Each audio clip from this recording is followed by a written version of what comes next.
नमस्कार, श्री स्वामी समर्थ. तर आज परत 2-3 दिवसांनी मी तुमच्यासाठी व्हिडिओ घेऊन आलेली आहे. आज विशेष असा व्हिडिओ तुमच्यासाठी करत आहे, कारण बऱ्याच ताईंनी माझ्या स्टेटसवर बघून किंवा व्हिडिओची माहिती बघून हा प्रश्न विचारला की ताई, तुम्ही एक कलश दाखवला, त्या कलशाची पूजा कशी करायची आणि त्या कलशाची जी उपासना आहे ती कशी करायची. तर त्यासाठी बघा, मी इथे एक असा आसन मांडलेला आहे. त्या आसनावर आपण ही जी पूजा आहे ही करणार आहोत. आता तुम्ही इथे बघू शकता, इथे मी एक आसन मांडलेलं आहे. माझी आता इथे ऑफिसमध्ये पूजा वगैरे झालेली आहे, जिथे मी दिवा लावलेला आहे. स्वामींना मस्त अशी गुलाबाची फुलं वाहिलेली आहे आणि सुंदर अशी आता इथे पूजा करणार आहेत. आता स्वामींना सुंदर अशी पूजा करून झाली की मी इथे जे तुम्हाला स्वप्नपूर्ती कलश किंवा मंगल कलशाबद्दल बोलले होते, त्यामध्ये आपल्याकडे 2 डिझाईन अवेलेबल आहे ते सांगितलं होतं. त्यामध्ये बघा, ही एक डिझाईन आहे. आता बऱ्याच ताईंनी विचारलं की ताई, ह्यामध्ये आपल्याला नक्की कशी सेवा करायची. मग आपल्याकडे छोटा जो गडू असतो तांब्याचा, पितळाचा, तो पण चालेल का. तर नक्कीच चालेल, पण कसं आहे ना, हा जो कलश आहे हा स्पेसिफिकली आपण त्या स्वप्नपूर्ती किंवा मंगल कलशासाठी याची उपासना करतो, याची सेवा करतो. तुम्हाला माहिती आहे, आपण आपल्या देवघरात मंगल कलशाची स्थापना करतो. तर मंगल कलशाची स्थापना करताना एक मोठा कलश मांडला जातो आणि त्यावर नारळ वगैरे ठेवलं जातं. ते कशासाठी, तर कुलदेवीची उपासना करावी म्हणून.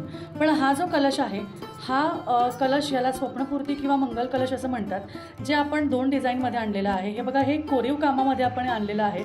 छोटा असा सुंदर असा गडू आहे आणि त्यावर असं हे नारळ आणि पानांसहित आहे. तर तुम्ही हे श्रीफळ आणि पानासहित असं हे जे कलश आहे तुम्ही घेऊ शकता. हे आपल्याकडे ह्या डिझाईनमध्ये सुद्धा तुम्हाला मिळेल आणि त्याचबरोबर यामध्ये प्लेनसुद्धा आहे, ते सुद्धा तुम्हाला मिळेल. आता याची सेवा कशी करायची, का करायची, सगळं मी तुम्हाला पूजाविधी करताना सांगणार आहे. तर चला, आपल्या पूजेची सुरुवात करूया. सगळ्यात पहिले, ही पूजा का करावी. आपली काही स्पेसिफिक अशी विशेष अशी काही इच्छा असेल तर त्या इच्छापूर्तीसाठी आपण ही सेवा नक्कीच करावी. त्या इच्छापूर्तीसाठी म्हणजे जिथे आपल्याला असं वाटतं आहे की माझी ही उपासना आहे, म्हणजे संकल्प आपण करतो ना, तर संकल्पयुक्त सेवेसाठी तुम्ही ही उपासना करावी. आता संकल्पयुक्त सेवेसाठी तुम्ही काय करू शकता, तर तुम्हाला सगळ्यात आधी अशा पद्धतीचा कलश लागणार आहे. आता हा बघा, हा कलश जो आहे, अशा पद्धतीचा सुंदर असा कलश तुम्हाला लागणार आहे.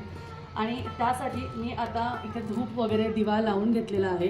मी कधी जेव्हा धूप लावते, दिवा लावते, तर ते ज्या थाळीमध्ये किंवा छोट्या प्लेटमध्ये जेव्हा मी सजवते ना, मला ते असं फुलांबरोबर सजवायला खूप आवडतं. कारण कोणताही दिवा लावताना, धूप, दीप, अगरबत्ती लावताना कधीही रिकाम्या प्लेटमध्ये आपण लावायचं नाही. त्याच्या खाली काहीतरी आसन, काहीतरी फुलं किंवा तांदूळ, अक्षता अशा पद्धतीने तिथे लावायचं. कारण इथे सुद्धा जर तुम्ही बघितलं तर मी इथे सुद्धा दिवा लावला आहे, पण इथे गुलाबाचं आसन दिलेलं आहे आणि इथे तुपाचा दिवा लावलेला आहे. तर तो तुपाचा दिवा तुम्ही इथे बघू शकता. हा तुपाचा दिवा रोज माझ्या देवासमोर असतो आणि अशा पद्धतीने आपण रोज लावायला पण हवा. आपल्याला माता लक्ष्मीची कृपा हवी आहे ना, तर मग नक्कीच आपण माता लक्ष्मीच्या कृपेसाठी हा तुपाचा दिवा नक्कीच लावायला हवा, अशी मी तुम्हाला विनंती करेल. आता तुम्ही ज्या इष्टदेवताला मानता, तुम्ही तुमच्या गुरूंना मानता, तुम्ही तुमच्या कुलदेवीला मानता, तुम्ही तुमच्या इष्टदेवतांना मानता, ज्यांना कोणाला मानता, किंवा तुम्हाला एक माहिती असेल की आपल्याकडे जर का एखादी इच्छा असेल तर आपण काय करतो, पेल्यात पाणी ठेवतो आणि त्याच्यावर हात ठेवतो, तारक मंत्र म्हणतो, 11 वेळा 21 वेळा तारक मंत्राची सेवा करतो आणि त्यानंतर त्या पाण्याचं प्राशन करतो. तर त्या पाण्याचं प्राशन करण्यासाठी तुम्हाला ह्या पद्धतीच्या कलशामध्ये सुद्धा करता येईल. आता ह्या पद्धतीच्या कलशामध्ये बघा काय काय असतं ना, की यावर सेवा उपचार करून तुम्ही जर का ह्याची स्थापना केली तर त्याचे विशेष असे फल लाभदायी होतात. कारण कसं आहे, आता हे खऱ्या चांदीमध्ये नाही. खऱ्या चांदीमध्ये घ्यायला गेला तर 2, 3, 4 हजार रुपये तुम्हाला खर्च करावे लागतील. त्यामुळे तांबा, पितळ आणि सिल्वर प्लेटेड म्हणा किंवा सिल्वर कोटेड म्हणा जरी घेतलं तरी चालतं. कारण माता लक्ष्मीला पांढरा रंग आकर्षित करतो, माता लक्ष्मीला सिल्वर कलर आकर्षित करतो आणि गोल्डन कलर, म्हणून आपण पितळीची वस्तू वापरतो. त्याचबरोबर सिल्वर कोटेड किंवा सिल्वर प्लेटेड जरी तुम्ही घेतलं तरीही चालण्यासारखं आहे. आता बऱ्याचशा ताईंनी मला प्रश्न विचारला की ताई, हे काळं नाही पडणार का. तर मला तुम्हाला एक प्रश्न विचारायचा की काळं, चांदी काळी पडते की नाही.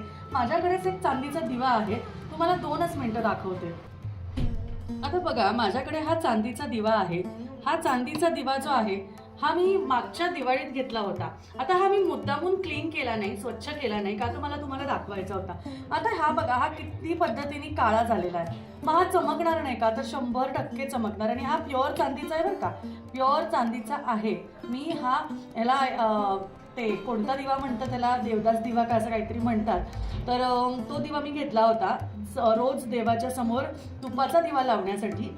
पण हा काळा पडला, दिवा लावण्यामुळे काळा पडला. मी दरवेळेस त्याला घासते, क्लीन करते, पण तो 2-3 दिवसात लगेच काळा होतो. त्यामुळे हे जसं चांदी काळी पडते तशाच पद्धतीने एवढं नाही काळं होणार, कारण हे मी मुद्दाम थोडं काळं केलं तुम्हाला दाखवण्यासाठी. आता हे जे चांदी आहे हे मुद्दामून तुम्ही बघू शकता, पण हे सुद्धा जे आहे ना, हे काळं होणार नाही अशातला भाग नाही. हे थोडं काळं पडेल. किती काळं पडणार आहे? जास्ती नाही. ते पण मी सांगते, दाखवते तुम्हाला की किती प्रमाणात. म्हणजे काळं नाही पडत, पण थोडं पिवळसर होतं.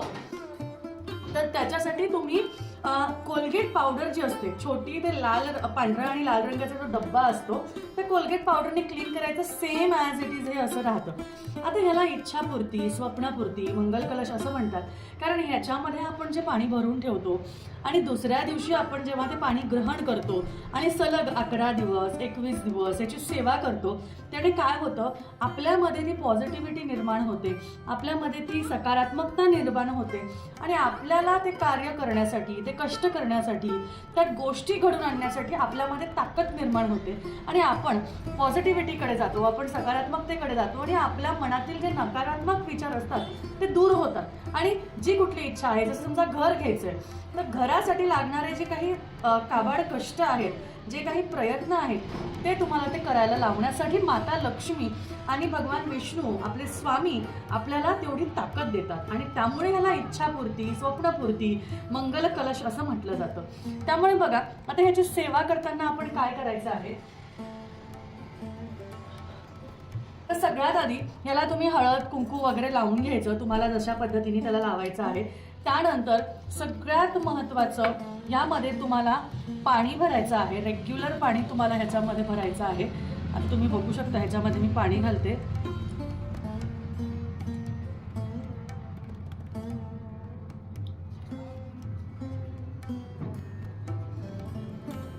हे बघा, मी ह्याच्यात पाणी घातलेलं आहे. आता ह्यामध्ये मी पाणी टाकलेलं आहे. आता ह्याला आपण हळदी कुंकू, अक्षदा नाही टाकायच्या. हळदी कुंकू आपण कलशाला ह्याच्यामध्ये नाही घालायचा. हळदी कुंकू अक्षदा आपण ह्याला लावून घ्यायच्या. त्यानंतर ह्यामध्ये महत्त्वाची जी गोष्ट आहे ती म्हणजे गुलाबाची पाकळी. अशा पद्धतीची गुलाबाची पाकळी आपल्याला ह्याच्यामध्ये घालायची आहे. एकतर गुलाबाची पाकळी घालायची, नाहीतर गुलाब पाणी घालायचं. गुलाब पाणीचे 2 थेंब घालायचे. ठीक आहे, गुलाबाची पाकळी किंवा आपल्या गुलाब पाणीचे 2 थेंब तुम्हाला घालायचे. ठीक आहे, आता मी याला आत घालवायचा प्रयत्न करते. आता हे जे पाणी आहे हे आपल्याला प्राशन करायचं आहे, प्यायचं आहे. म्हणून तुम्ही ह्या पाण्यामध्ये आपण कुठल्याही प्रकारचं अत्तर घालणार नाही आहोत. गुलाब अत्तर नाही घालायचं, कारण ते केमिकल किंवा ते थोडं ऑइली असतं, वेगळं असतं.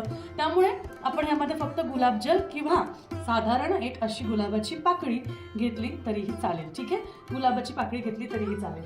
आता तुम्हाला काय करायचं आहे, आता तुम्हाला हे अशा पद्धतीने हातात घ्यायचं आहे आणि त्यानंतर तुमच्या इष्टदेवतासमोर, तुमच्या देवीसमोर तुम्ही ह्याची मागणी करायची आहे. तुमच्या स्वप्नपूर्तीसाठी, तुमच्या इच्छेसाठी तुम्हाला ह्याची मागणी करायची आहे की हे स्वामी राया, हे माता लक्ष्मी, माझी अशी अशी इच्छा आहे, माझी ही इच्छा आहे की तुम्ही माझ्या या स्वप्नाला पूर्ण करण्यासाठी ताकद द्यावी.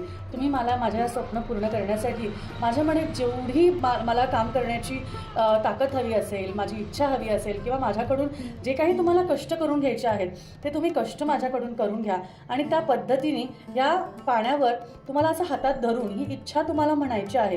किंवा समजा तुम्हाला संतती होत नाही आहे, तर मला लवकरात लवकर संतती सुख मिळावं, मला लवकरात लवकर माझं घर व्हावं, लवकरात लवकर माझ्या मिस्टरांचा जॉब लागावा, लवकरात लवकर माझ्या मिस्टरांचं प्रमोशन व्हावं, त्यांच्या पगारात वाढ व्हावी, लवकरात लवकर मला छान नोकरी मिळावी, माझ्या बिझनेसमध्ये वाढ व्हावी. तुमची जी काही इच्छा असेल ती इच्छा स्वामींसमोर म्हणा, माता लक्ष्मीसमोर म्हणा. तुम्हाला ही इच्छा म्हणायची आहे. आणि ही इच्छा म्हणून झाली की तुम्हाला ज्या कोणत्या तुम्ही इष्टदेवतांना मानता, म्हणजे जसं स्वामींना मानत असाल तर एक माळ स्वामींचा जप किंवा माता लक्ष्मीला मानत असाल तर एक माळ माता लक्ष्मीचा मंत्र ओम श्री महालक्ष्मी नमो नमः किंवा कमलात्मक मंत्र ओम श्रीं ह्रीं श्रीं कमले कमलालय प्रसिद्ध प्रसिद्ध ओम श्रीं ह्रीं श्रीं महालक्ष्मी नमः हे 16 वेळा म्हटलं तरी चालेल किंवा 8 वेळा किंवा 16 वेळा महालक्ष्मी अष्टक म्हटलं तरी चालेल. तर शक्यतो आता माता लक्ष्मीची सेवा, मंगल कलश म्हणजे लक्ष्मी किंवा देवीची उपासना आपण करतो, त्यामुळे माता लक्ष्मीची उपासना करण्यासाठी तुम्ही अष्टक म्हणू शकता, श्री सुक्त म्हणू शकता, एक माळ माता लक्ष्मीची घेऊ शकता आणि आपल्या गुरूंची साथ तर सदैव असावी. कारण जोपर्यंत गुरु नाही आहेत, त्यांचं गायडन्स आपल्याला मिळणार नाही, त्यांचं मार्गदर्शन आपल्याला मिळणार नाही, तर आपल्या आयुष्यात कसं काही घडेल. आणि त्या सगळ्या गोष्टी घडल्यानंतर माता लक्ष्मीची कृपा आपल्यावर व्हावी म्हणून आपल्याला ह्या सगळ्या गोष्टी करायच्या. तर अशा पद्धतीने ह्या सगळ्या गोष्टी म्हणून झाल्यावर हे हातात घ्यायचं, कारण हातात घेतल्यावर आपल्याला ते गोष्ट जाणवते की आपण ती इच्छा बोलतोय, आपल्या मनात ती इच्छा पूर्ण व्हायची किती संकल्पना आहे, आपल्यात किती दृढ इच्छा आहे. आणि ह्या सगळ्या गोष्टी करताना पॉझिटिव्हिटी निर्माण ठेवायची आहे आणि त्यावरच तुम्हाला ते काम करायचं आहे. आता बघा, हे सगळं झालं, ही सगळी सेवा झाली की ते झाल्यावर आता तुम्ही बघू शकता तिथे मी एक तांदळाचं आसन केलेलं आहे. ज्या तांदळाच्या आसनावर मी आता ह्या कलशाची स्थापना करणार आहे. बघा, इथे ह्या कलशाची स्थापना करणार आहे आणि स्थापना करून झाली की इथे परत मी इथे हळदी कुंकू अक्षदा इथे वाहू शकते आणि एक सुंदर असं माता लक्ष्मीसाठी सुंदर असं एक गुलाबाचं फूल तुम्हाला वाहून द्यायचं आहे. बघा, अशा पद्धतीने तुम्ही जी आहे ती सेवा करू शकता आणि ती सेवा करून नक्कीच माता लक्ष्मी तुम्हाला प्रसन्न होणार आणि तुमची जी काही इच्छा आहे ती इच्छा तुमची पूर्ण होणार. आता ह्या कलशाला कसं ठेवायचं, किती वेळा ठेवायचं, किती दिवस ठेवायचं, हे प्रश्न तुम्हाला पडतीलच. मग त्यासाठी तुम्ही काय करणार, तर हे आज ठेवलं की उद्या तुम्हाला परत करायचं आहे. त्यानंतर हे पाणी तुम्हाला रोज ग्रहण करायचं आहे. मग ही तुम्ही 21 दिवसाची, 16 दिवसाची, 11 दिवसाची, 51 दिवसाची, 41 दिवसाची, 45 दिवसाची किंवा 108 दिवसाची सेवा तुम्ही करू शकता. ही शक्यतो 11, 21, 16, 51, 41, 45 किंवा 108 दिवसाची सेवा ही करायची. म्हणजे हे पाणी तुम्हाला रोज बदलायचं आहे आणि ज्या कोणत्या व्यक्तीसाठी तुम्ही हे म्हणत असाल किंवा ज्या कोणत्या गोष्टीसाठी तुमची ही इच्छा असेल त्या व्यक्तीला हे पाणी तीर्थ, म्हणजे समजा तुमच्या मिस्टरांच्यासाठी असेल तर त्यांना हे पाणी ग्रहण करायला द्यायचं आहे, संततीसाठी असेल तर दोघांनी पाणी घ्यायचं आहे, मुलाबाळांसाठी असेल तर त्यांना पाणी द्यायचं आहे, तुमच्या स्वतःसाठी असेल तर तुम्ही स्वतः ते पाणी ग्रहण करायचं आहे. आता त्यातील जे गुलाबाचं जे पान होतं, गुलाबाची पाकळी होती, ती पाकळीसुद्धा तुम्हाला चावून खाऊन टाकायची आहे, कारण ते प्रसाद म्हणून असणार आहे. ते पाणी कुठेही टाकायचं नाही, झाडाला नाही, कुठेही नाही, तुम्हाला ते स्वतःहून ते पाणी ग्रहण करायचं आहे. अशा पद्धतीने मंगल कलशाची स्थापना करून तुम्ही तुमच्या इच्छापूर्ती गोष्टींची उपासना करून नक्कीच माता लक्ष्मीला, आपल्या भगवान विष्णू स्वरूप आपल्या स्वामींना ही प्रार्थना करू शकता की हे देवा, माझी इच्छा लवकरात लवकर पूर्ण करा. आणि कधीही कोणतीही सेवा करताना गणपती बाप्पांना विसरायचं नाही. सेवेची सुरुवात करण्याआधी गणपती बाप्पांची उपासना करायची, आपल्या गुरूंना लक्षात ठेवायचं आणि त्याचबरोबर माता लक्ष्मीला तिला आमंत्रण द्यायचं की हे देवी आई, तू माझ्यासाठी, माझ्या घरात सुख समृद्धी आणण्यासाठी, भरभराटी आणण्यासाठी, धनधान्य आणण्यासाठी मला मदत कर आणि माझ्या घरात अखंड वास कर. अशा पद्धतीने ही सेवा तुम्हाला करायची आहे. तर हे जे आसन आहे बघा, ह्या कोपऱ्यात जे मी आसन ठेवलं आहे ना, इथे मी कलशाची सेवा करते, इथे मी कधी कुंचमची सेवा करते. अशा पद्धतीने मी माझ्या ऑफिसमध्ये, मंदिरामध्ये, जिथेच तुमचे कुंचम वगैरे पण सिद्ध होतात, त्या पद्धतीने इथे मी माझी कलश स्थापना म्हणजे कलशपूजन जे आहे, मंगल कलश, इच्छापूर्ती, स्वप्नपूर्ती, कलशपूजन, कुंचम पूजन इथेच करत असते. त्यामुळे मी विचार केला की चला, बऱ्याच ताईंनी आपल्याला ह्या कलश पूजेसाठी विचारलेलं, मग त्यांना आपण लवकरात लवकर ह्याची माहिती देऊया. कारण खूप ताईंचे प्रश्न होत, काय करायची, नक्की काय आहे, काय बोलायचं, नुसतं पाणी ठेवायचं का, काय बोलायचं, हे सगळं मी तुम्हाला ह्या सांगितलं. आता उद्या पण काही नाहीये, याच्यामध्ये तुम्हाला दूध साखरेचं नैवेद्य, एखाद्या पाणीचं नैवेद्य तुम्हाला दाखवायचं आहे, लाल गुलकंदाचा नैवेद्य तुम्ही दाखवू शकता. त्याचबरोबर रोज पाहायचंय, रोज प्यायचं, 21, 11 जेवढा संकल्प आहे ते पूर्ण झाल्यावर गोडाधोडाचं नैवेद्य दाखवून तुम्हाला ह्याचं उद्यापन म्हणजे कसं की ती सेवा संपूर्ण झाली, दुसऱ्या दिवशी तुम्ही परत देवघर भरून होऊ शकता. ठीक आहे, असं सुंदर अशी सेवा नक्की करा. माता लक्ष्मी उपासना सेवा अशा गोष्टी करत राहा. कारण याने काय होते, याने आपली सुख समृद्धी आणि सकारात्मकतेकडे आपली ओढ जाते. ती आपल्या आयुष्यातही भरभराट होते आणि कुठल्याही वाईट विचारांमध्ये आपण जात नाही, बल्कि देवाच्याच गोष्टींमध्ये आपलं मन हे रमत जातं. त्यामुळे चला भेटूया पुढच्या व्हिडिओमध्ये. कसा वाटला आजचा व्हिडिओ मला नक्कीच कळवा.